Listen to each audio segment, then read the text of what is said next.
ব্যক্তিগত কিছু চারিত্রিক ত্রুটির কারণে, কিছু দোষের কারণে, কিছু খারাপ স্বভাবের কারণে অনেক সময় আল্লাহ সুবহানাহু তাআলার কাছে আমল গ্রহণযোগ্য হয় না।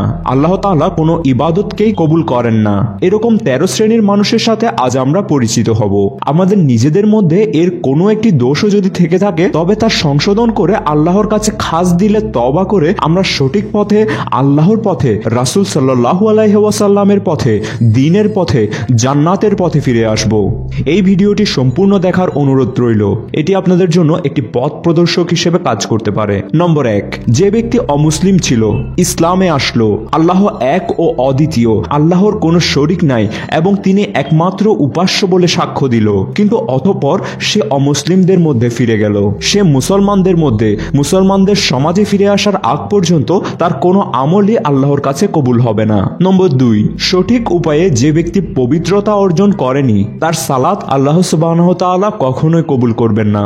নম্বর 3, আমরা সমাজে এমন কিছু মানুষদের দেখি যারা গরিবদের ধন আত্মসাৎ করে, ওজনে কম দেয়, খারাপ পণ্য ভালো বলে চালিয়ে দেয়, মন্দ জিনিস বেচা কেনা করে, বিভিন্ন উপায়ে ভুল বুঝিয়ে মানুষের টাকা হাতিয়ে নেয়, অতঃপর তার থেকে গরিবদের দান করে, সাহায্য সহযোগিতা করে। তাদের দান আল্লাহর কাছে কখনোই কবুল হবে না।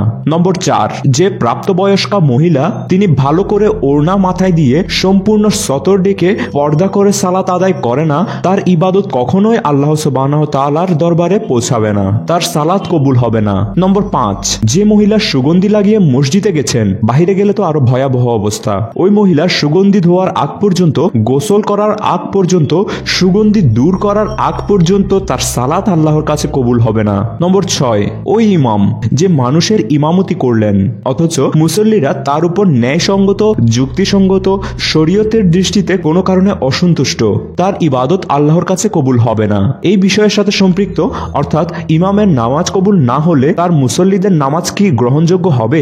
এই বিষয়ে রেফারেন্স সহ একটি ভিডিও আপনাদের জন্য বানাবো ইনশাআল্লাহ। নম্বর 7, ওই মহিলা, ওই স্ত্রী যিনি সারাটি রাত কাটালেন অথচ স্বামী তার উপর অসন্তুষ্ট, তিনি সন্তুষ্ট করার চেষ্টা করলেন না, তার ইবাদত আল্লাহ তাআলা কবুল করবেন না। অবশ্যই তার ন্যায়সঙ্গত বিষয় হতে হবে। স্বামী যদি ন্যায় বহির্ভূত কোনো বিষয়ে স্ত্রীর সন্তুষ্টি কামনা করে তাহলে সেক্ষেত্রে স্ত্রীর বিরোধিতা করাই কর্তব্য। নম্বর 8, ওই 2 ভাই যারা নিজেদের মধ্যে ঝগড়াঝাটি, মারামারি, কলহ, সম্পদ নিয়ে বিরোধ, অধিকার নিয়ে নিজেদের মধ্যে শত্রুতা সৃষ্টি করে, তবে তাদের ইবাদত আল্লাহ কবুল করবেন না। নম্বর 9, ওই কপালপোড়া হতভাগা ব্যক্তি যে কিনা রাসূলুল্লাহ সাল্লাল্লাহু আলাইহি ওয়াসাল্লামের শহর মদিনাতে অশান্তি সৃষ্টি করে অথবা অশান্তি সৃষ্টিকারীকে জায়গা দেয়, মদিনা শহরের পবিত্রতাকে নষ্ট করে, তার ইবাদত আল্লাহ কবুল করবেন কেন?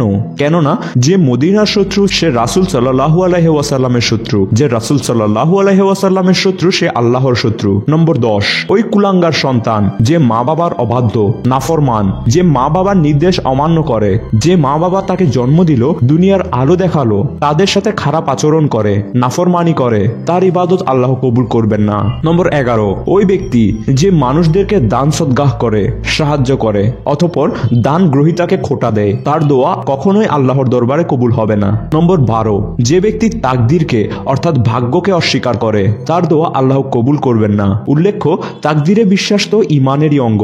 নম্বর 13, ওই শাসক যিনি আল্লাহর বিধান অনুযায়ী তার প্রজাদের পরিচালনা করেন না, তাদের উপর জুলুম, জালিয়াতি করেন, ওই শাসককে আল্লাহ রাব্বুল আলামিন কখনোই কবুল করবেন না। আল্লাহ তাআলা আমাদের সবাইকে এই 13 শ্রেণীর প্রত্যেকটি থেকে বেঁচে থাকার তৌফিক দান করুন। এর মধ্যে কোনো একটি দোষও যদি আমাদের মধ্যে থেকে থাকে, আল্লাহ আমাদেরকে নিজেদের ভুল বুঝতে পেরে সঠিক পথে ফিরে আসার তৌফিক দান করুন, আমিন। এমন শিক্ষণীয় ও জ্ঞান নির্ভর ভিডিও নিয়মিত পেতে বিসমিল্লাহ টিভিকে এখনই সাবস্ক্রাইব করুন এবং পাশে থাকা বেল আইকনে ক্লিক করুন পরবর্তী ভিডিও আসার নোটিফিকেশন পেতে। ভিডিওটি কেমন লাগলো কমেন্ট করে জানাবেন এবং আপনার বন্ধুদের মাঝে শেয়ার করবেন যাতে তারাও নিজেদেরকে সঠিক পথে পরিচালিত করার দিক নির্দেশনা পায় এবং আমাদের অন্যান্য ভিডিওগুলো না দেখে থাকলে দেখে নিতে পারেন এখনই।